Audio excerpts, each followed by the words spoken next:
Jenny Hudson, bringing you the Author Connection, the voice of independent authors. And today I am thrilled to have Tom McCann as our guest. And Tom has written several books. Among them is the New York Times best-selling An American Company. He has written A Charity Case, Earth Angel, and The Tree That Nobody Wanted. And he is here today to talk about his books and his writing. And I'm thrilled to welcome you as our guest. Welcome, Tom. Tom, and I have a lot of questions to ask you. Your most famous book, An American Company, was a bestseller, but your fiction work is very different, and each book is unique and special. And in your words, can you tell us about each one, but start with The Tree Nobody Wanted, and tell us what inspired you to write that. Well, believe it or not, what inspired me to write it was listening to A Christmas Carol by Charles Dickens on NPR, coming down from Cape Ann. And, you know, that's been done and done and done again. It's been on film, TV, radio. And it's a story that everybody knows. It's very predictable. It's a little dark. And I said to myself, you know, I think I should write that Christmas story that I've always wanted to tell. And it coincided with a time in my life that I wanted to tell it. I wanted to tell everything that I could while I was still here. What in your background informed this book? Well, it's a true story. It's a story that starts in the Brownsville section of Brooklyn. And it involves my grandmother, who I lived with at the time. And it starts out with what people did on Christmas Eve in poor neighborhoods. They go out after all the trees are picked over and bring one home. And usually they're pretty crummy looking trees. And this was no exception. And it's a story about bringing that tree home and my grandmother and I having an absolutely wonderful Christmas. It's a story about old age and youth. It's a story about family values. It's a love story. It's a beautiful story. It's very touching. I've had good luck with it. I'm reminded of one woman who bought 150 copies of the book on the condition that I inscribed every single one of them to her Christmas card list. And I wasn't thrilled about having to do that until she explained that it was going to be her last Christmas. She had pancreatic cancer. Oh, my. And so I did it, of course, and she died a couple months later. And I still get letters from people who I inscribe those books to.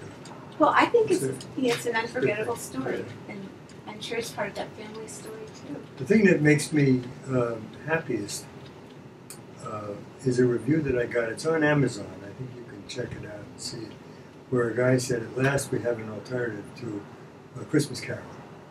Not that I'm comparing myself to Charles Dickens or to A Christmas Carol, but it kind of comes full circle. Right, it's a classic. So. Well, not yet. I mean. No, it is. It's a classic story. Your lips, too. Right, but it has the makings of a classic. I mean, 200 years we'll find out, Okay. How much of a classic it became, but I think it has the makings of a classic. But what do you think is the main takeaway? Well, as I started to say, I think it's about family values, even though the family was just a grandmother and her grandson. It's a love story because I did love her very deeply. It's a story about rejuvenation and rebirth. It's a story about turning corners, because at the end of the book, you may recall that I say goodbye to the tree for the last time, and I make a comment about this is what life is. Life is a series of turning corners, as you know, as anybody. So, Charity Case, another one of your books, is also touching, and it's a broader picture of Brooklyn, and you're older in the story.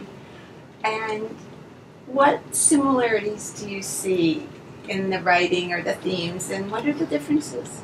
Well, Charity Case takes its name from an experience that I had at a very, very fancy prep school.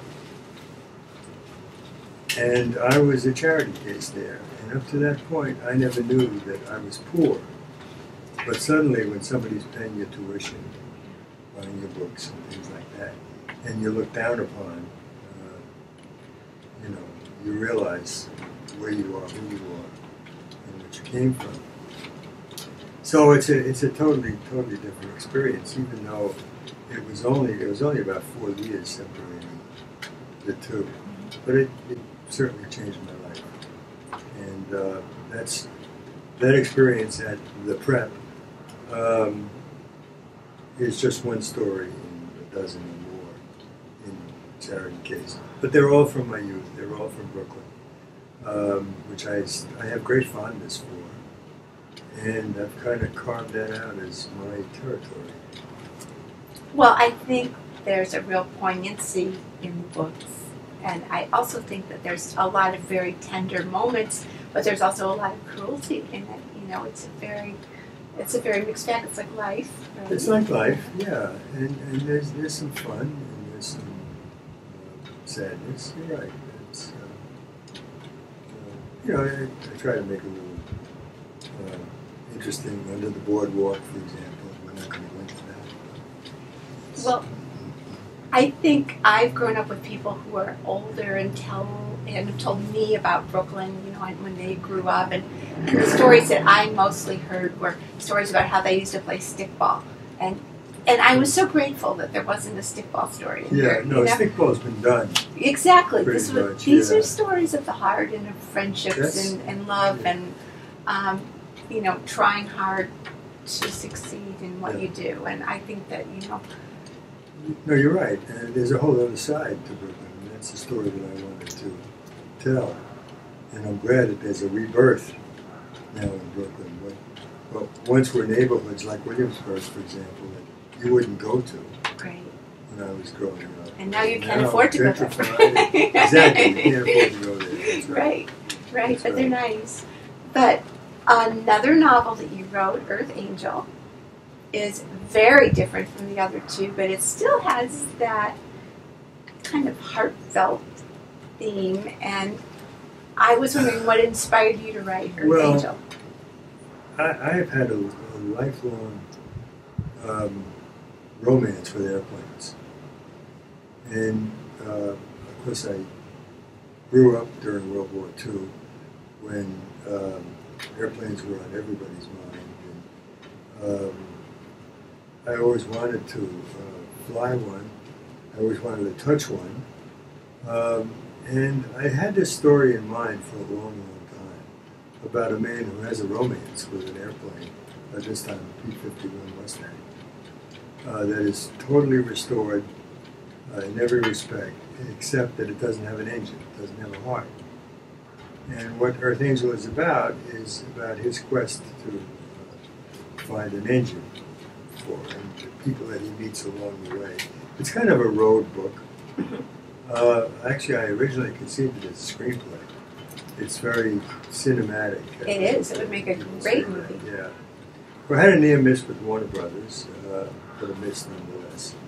But it's not the kind of thing that Warner Brothers was looking for. They're looking for big blockbusters. Mm-hmm. And this is a small movie. Well, maybe it could be an indie film. Well, it could be, and as a matter of fact, I'm working on that right now. Excellent. So, how do you write? What is your process?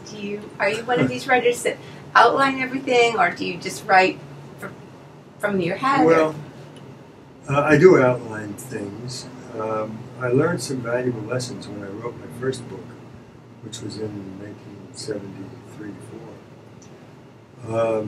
I learned to just press on, to get the critical mass down.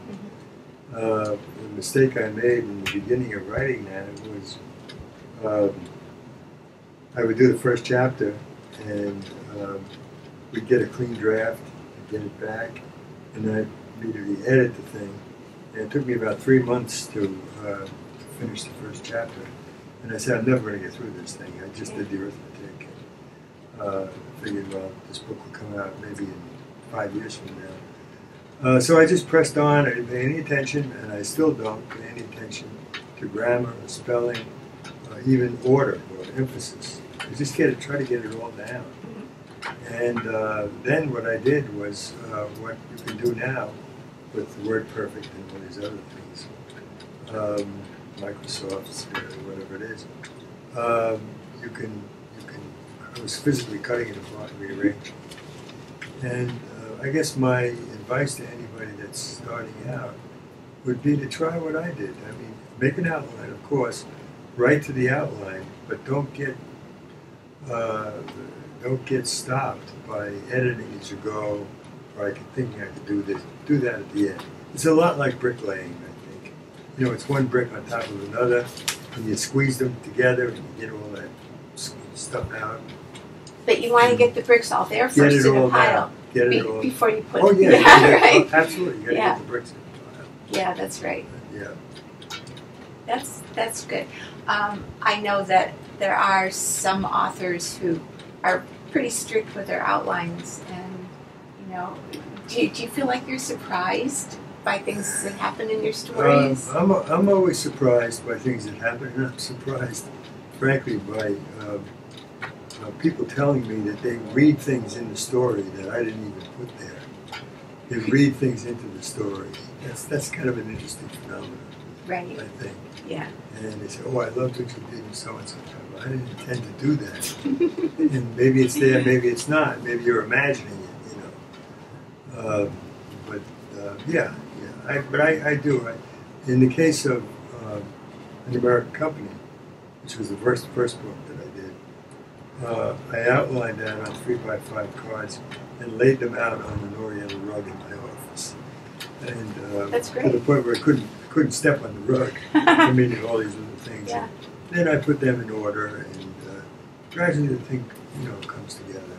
Well, that's not fiction either, so that's a little different. Yeah, that's right. Yeah. That book, to everybody's surprise, did extraordinarily well. The publisher told me that they were printing 10,000, and they did print 10,000, but they only bound 7,500. They were going to save the 15 cents per copy binding fee. Oh. But I figured it would never sell, you know, its first printing. But it did, to their surprise, my surprise. And it went into several languages. I think it was 8 languages. That's fantastic. Including Russian and Japanese, which was very unusual in those days for a business book. Yeah, that's great. So, yeah, that book, it was not without some cost to me. I lost some friends as a result of that, because it's a book about, it's a nonfiction book, and it's the truth. But I also made some new friends along the way. Well, that's good. So you have had an amazing career as a writer and other things. So maybe there's something else you would like to talk about, or something I've forgotten to mention that you want to say? Well, let's see. We talked about American Company a little bit. Story of United Fruit Company. We talked about Earth Angel, Charity Case. I think that's about it. I've written some other things. Wrote a lot of screenplays, and I'm still doing that. And I'm working on a stage play that I was interrupted a few years ago by some illness, but I'm okay now, as you can see. I think Charity Case would make a great play. Well, as a matter of fact, one of the pieces in Charity Case, the piece that I described about the prep school incident, right, is that's what I mean. Is one of the this is a series of 3 plays. It's a monologue in 3 acts, and that's one of them. Very definitely, that would be. It's very dramatic, Powerful. and so it was. Yeah, and I love to hear my words spoken, either on film or on the stage. I had staged readings of other things, and it's a real kick for me. It's a real thrill. I can imagine. Yeah, it is. For some reason, it's more of a kick than the written word. Well, and it comes to life. I mean, That's right. it's exciting. Yeah. So where can people connect with you or find your books? Well, we have a website, tommccannbooks.com. Amazon has them all. You can order it from bookstores, Barnes & Noble, and, wherever your favorite bookstore is. It takes a little bit longer. I mean, Amazon is amazing these days to get it to you the next day. I don't know if they're using drones or what, but well, they're going to. It's amazing. Thanks again for joining us, Tom. I'm delighted to have you, and you can join us for more shows at merrimackmedia.com, and it's the Author Connection. So once again, this is the voice of independent authors, and I hope to see you soon. Bye.